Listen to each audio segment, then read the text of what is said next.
Hey everybody, Uncle Tom here with another book to read together. Oh, don't forget Rex. Hi Rex. Rex, you want to say hi? Good boy, good boy. So this book is called Ada Twist, Scientist, and it's by Andrea Beaty, and it's illustrated by David Roberts. Ada Marie, said not a word till the day she turned 3. She bounced in her crib and looked all around, observing the world, but not making a sound. She learned how to climb and make her big break with a trail of chaos left in her wake. She ran through the day chasing each sound in sight and didn't slow down till she conked out at night.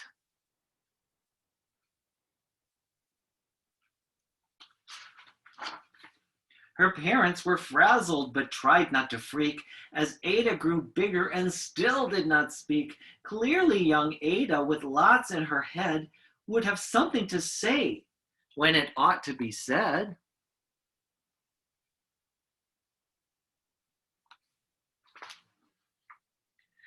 That's just what happened when Ada turned 3. She tore through the house on a fact-finding spree and climbed up the clock just as high as she could. Her parents yelled, "Stop!"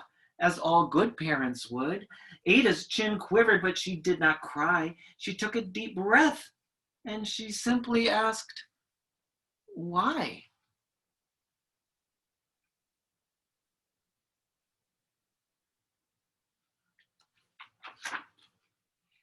Why does it tick and why does it talk? Why don't we call it a granddaughter clock? Why are there pointy things stuck to a rose? Why are there hairs up inside your nose? She started with why and then what, how, and when. By bedtime, she came back to why once again. She drifted to sleep as her dazed parents smiled at the curious thoughts of their curious child, who wanted to know what the world was about. They kissed her and whispered, "You'll figure it out."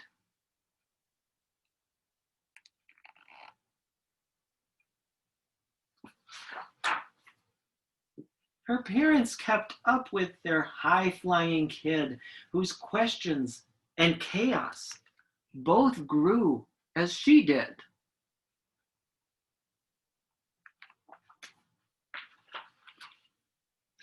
Even Miss Greer found her hands were quite full when young Ada's chaos wreaked havoc at school. But this much was clear about Miss Ada Twist. She had all the traits of a good scientist.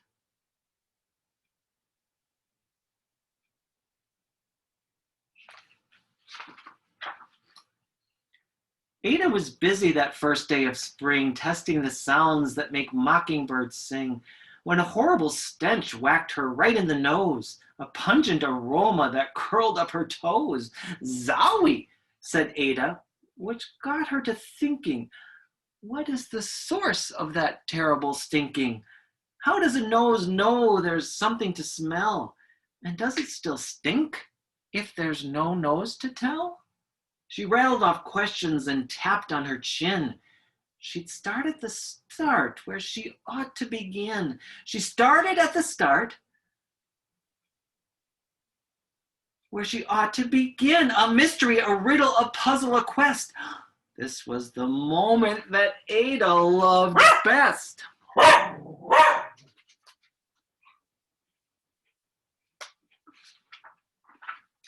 Ada did research to learn all she could of smelling and smells, both the stinky and good. One hypothesis Ada thought could be true. The terrible stink came from Dad's cabbage stew. She tested and tested, but soon Ada knew it was time to come up with hypothesis 2.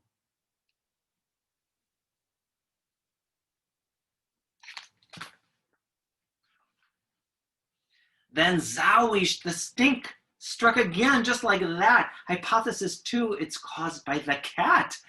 The cat couldn't make such a stink on its own. It needed perfume and some fancy cologne. So young Ada tested. The test was a flop.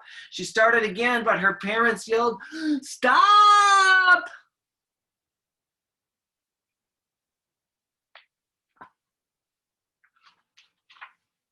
Ada Marie, Ada Marie, to the thinking chair now by the time we count 3. Enough, said her mother. That's it, said her dad. Her parents were frustrated, frazzled, and mad. Why? Ada questioned. Her mother said, no. What? Ada queried. Her father said, go. You've ruined our supper. You've made the cat stink. Enough with your questions now. Sit there and think. She looked at her parents.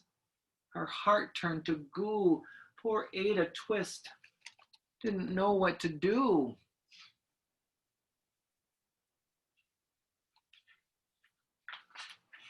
She sat all alone by herself in the hall, and Ada once more could say nothing at all.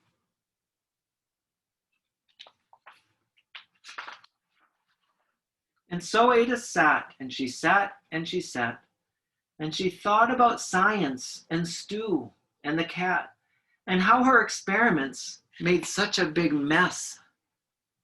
Does it have to be so? Is that part of success? Are messes a problem? And while she was thinking, what was the source of that terrible stinking? Ada Marie did what scientists do. She asked a small question, and then she asked 2. And each of those led her to 3 questions more. And some of those questions resulted in 4. As Ada got thinking, she really dug in. She scribbled her questions and tapped on her chin. She started at why, and then what, how, and when. And at the end of the hall, she reached why once again.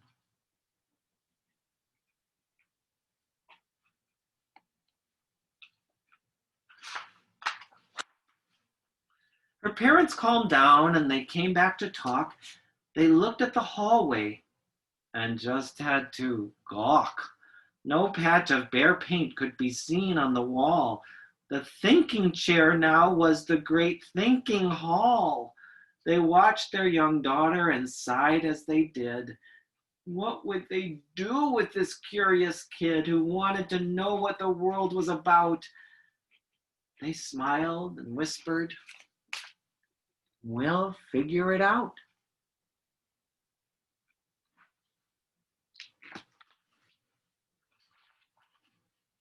And that's what they did, because that's what you do when your kid has a passion and heart that is true.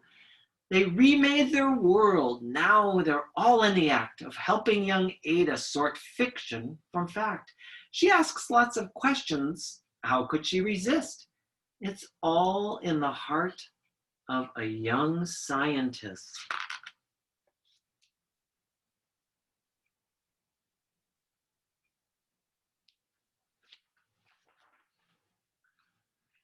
As for that smell, what can Ada Twist do but learn all she can with her friends in grade 2?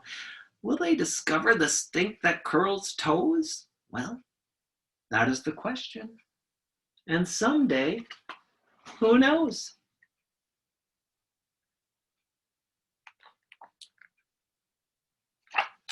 Thanks again for reading with me.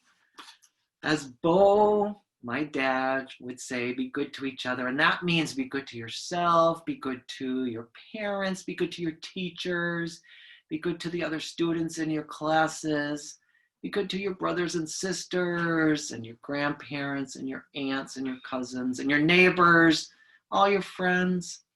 Best of all, be sure to be good to your uncles and great uncles. Come back and let's read another book together. Bye for now.